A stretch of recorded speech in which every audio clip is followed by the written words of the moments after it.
Live from WTVO Rockford and your home team. Eyewitness News at 5 starts now. 4 years ago today, a Rockford police officer was dragged to his death by a driver. Both men died. Officer Jaimie Cox is remembered by the department he left behind. Well, my message is that masks don't work, first of all.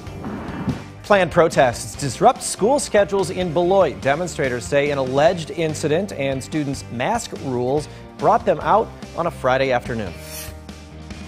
It lifts up the spirit of the neighborhood. It adds value to the neighborhood.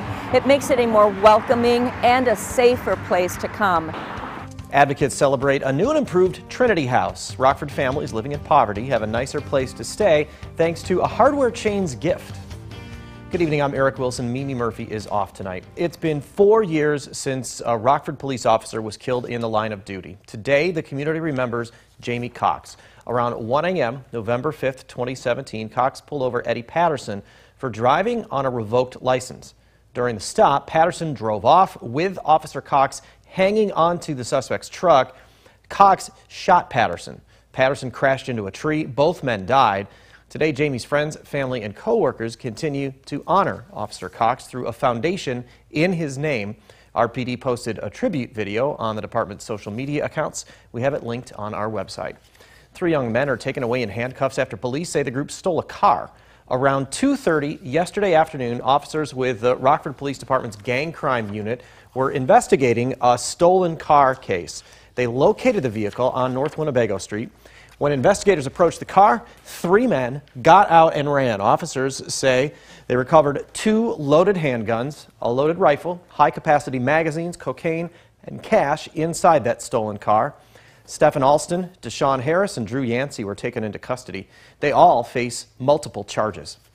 2 people are rushed to the hospital after a crash in rural Rockford. It happened just before 9 this morning near Meridian Road and Kilburn Avenue. Winnebago County Sheriff's deputies and North Park EMTs responded. The white SUV you see there had the brunt of the damage. There's a gray vehicle, looks like it might have been sideswiped. No word on the extent of the victim's injuries. All public schools in Beloit were canceled today because of possible violence from protesters. Protests about masking rules and one alleged incident between a student and teacher. That incident, both police and the school say, was blown out of proportion. Michelle Rave was at the protest where only about a dozen people showed up. I'm here near the Beloit School District where an organized protest is happening right behind me. This all just comes after a few weeks ago, a student from McNeil Intermediate School allegedly had a mask taped to his face. Several people gathered in front of the Beloit School District. Their message was clear. They don't want students to wear masks in school. Amongst some of the protesters were confirmed members of the Proud Boys who declined to do an on-camera interview. However, we did get to speak with one protester named Sally who says she wants to get rid of masks in school. I'm hoping that people will wake up, 1, realize that masks don't work, 2, realize that children do not belong in public school, and 3, maybe people will start to really think twice before paying their property tax. And I've been out here for a few hours actually, and the protests have been peaceful so far. For now, reporting in Beloit for your home team, I'm Michelle Rave. Rockford Middle School is experiencing a COVID outbreak. Only 3 cases need to have been confirmed to reach that status. Nikel Delgado dug deeper into RPS 205 COVID protocols. She joins us in the studio. Nikel, what did you learn? This morning, Westside Middle School was notified by the Winnebago County Health Department of 3 cases. As a precaution, all students and staff had to participate in a saliva COVID test, regardless of vaccination status. The goal is to ensure the safety and well-being of the students, with limiting any possible exposure or spread of COVID-19. Students who are absent this morning will be required to test and return and bring proof of COVID-19 test, a negative one. So I called the school and I asked what was going on and everything, and they were like, it's mandatory for all students and staff to have a COVID test. Students who do not take any type of COVID test will be required to quarantine through Sunday, November 14th, and can return on Monday, November 15th. Eric? Thanks, Nikel. The Pfizer vaccine is now available to all children 5 and older. State-line CVS Pharmacy locations will begin administering the shot Sunday. Children will receive about a third of the dose an adult would get. At CVS, all kids must be accompanied by an adult to get the shot. Parents and guardians will need to make an appointment for their child on CVS.com. The company says walk-ins will not be accepted yet. Excited to open it up to this age group because it's been obviously a hugely underserved age group. We want to ensure that we have enough supply for all the patients, and if you would walk in, there may not be enough available, and or there may not be a store that actually has it. You can find a link to sign up your child for the shot on mystateline.com. This year marks a century since doctors discovered insulin. The hormone allows glucose in the blood to enter cells. People who don't have the ability to make or use insulin in their body may develop diabetes. Before diabetics could get synthetic insulin from the pharmacy, many starved themselves, living off only 400 calories a day. Now the prescription comes in a variety of forms, allowing people to lead a healthy life. I'm super excited about the technology and the innovation in what the researchers are doing moving forward to try and make diabetes management much easier for our patients so they can have a better quality of life. According to the American Diabetes Association, about 11% of the U.S. population is diabetic. Nearly 1.5 million Americans are diagnosed every year. A state-line nonprofit that helps families living on the poverty line gets a facelift. Trinity House gives Rockfordians in need a safe place to stay. The group received a $155,000 grant for home improvements from the Lowe's Corporation. That's enough money to buy a new boiler, install 2 new roofs, add a fresh coat of paint, and other renovations. Trinity House Executive Director Jan says the grant meant they were able to do in 10 weeks what would normally take maybe 5 years to fund. An opportunity like this comes around once in a lifetime. And we're very happy to have been able to reinvest. This is a reinvestment in the neighborhood. It's a reinvestment in the buildings, and it will give the neighborhood and the clients here an opportunity to live a better quality of life for years to come. More than 2,000 organizations applied for the grant. Trinity House was one of 100 nonprofits across the country to get that financial aid. After months of tedious negotiations, House Democrats on Capitol Hill vowed to pass both portions of President Biden's Build Back Better plan. But just in the last 24 hours, new hurdles have gotten in the way.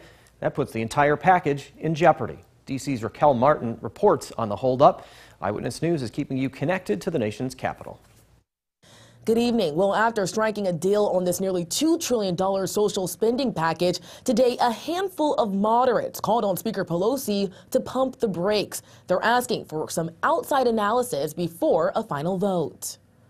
Vote yes on both these bills right now. Despite his urging, for several hours Friday, House Democrats delayed an expected vote on President Biden's Build Back Better agenda. What in the heck the House is doing right now? We have seen a circus here for the last 7 hours. Republicans grew frustrated after at least 5 moderate Democrats asked to delay the vote, putting the nearly $2 trillion social spending package in limbo for hours. The people who are holding out, I think they support the measure. They just want to have the reassurance of the CBO scores.